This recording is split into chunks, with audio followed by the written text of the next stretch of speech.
Hello everyone. Today I'm gonna talk about Dato Abdurrahman Yassin, Johor professional people. Moore recorded many bursts of authoritative leaders. Ultimately, Moore seems to play the role of a factory producing famous visionary figures. Many traditional figures were born along the Moore River to Segamat. This is because the history of Moor civilization is one of the oldest in Johor. Dato Abdurrahman bin Muhammad Yassin is one of the Johor famous authoritative figures from Moor country, indebted to him because he was one of Malay leaders who can quickly see the danger of Malay unity when the gap left by Dato On Jafar in 1951. He immediately developed a strategy to fill the void of leadership and driving direction of Malay politics.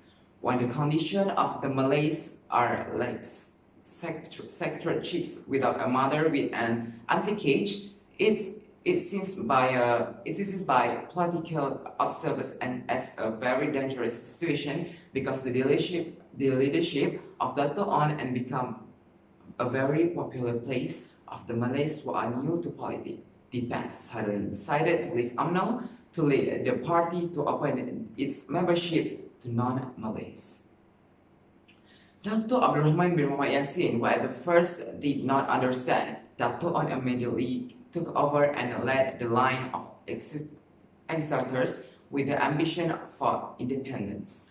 He saw the opportunity to pursue his ambition to fight for the independence of Malays for British colonial rule in the perspective for Johor independence by Johor Malay Association under his leadership.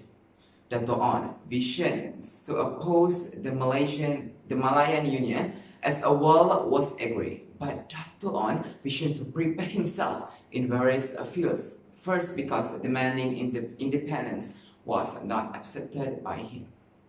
Dato Abdurrahman was influenced by the background of educated Malay themselves while growing up in the society and influenced Malay bureaucrats' failed observation of the freedom of the British administration when he studied English in Singapore in the 1890.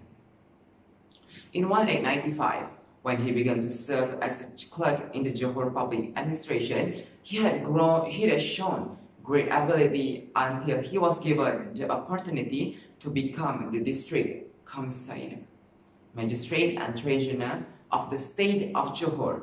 He also has a good relationship with the Singapore Malay Union, who are aware of the current demanding equal recognition and service to the officer by the British and the Malays in Singapore.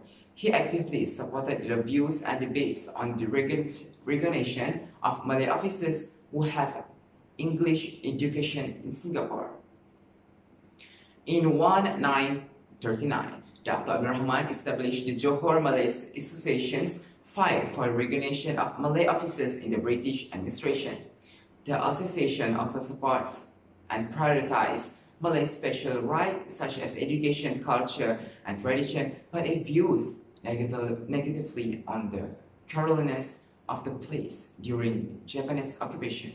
The Johor Malay Union, led by Dato Abdurrahman, has been continuing debate about the rights of members of the Malays.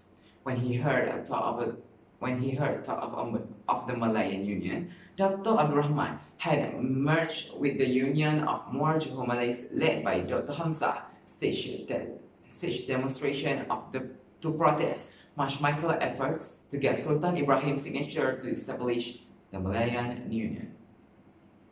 Accordingly, many members of the Johor Malay Association have been trimmed with dismissal by the Johor government as deems to have Johor Malay Association does not stand still. They have taken steps to distribute letters to the public to explain the real situation.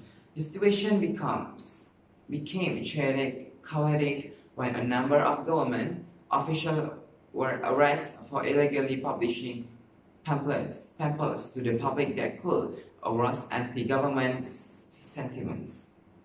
Dato Abdurrahman passed away on May 24, 1970.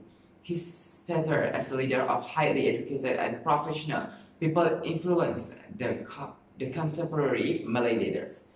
His firmness and precision in decision-making was encouraged by his son, Dr. Ismail, who succeeded in becoming the second Deputy Prime Minister of Malaysia, especially as a great loss to the nation of Malaysia. That's all for today. Thank you, everyone.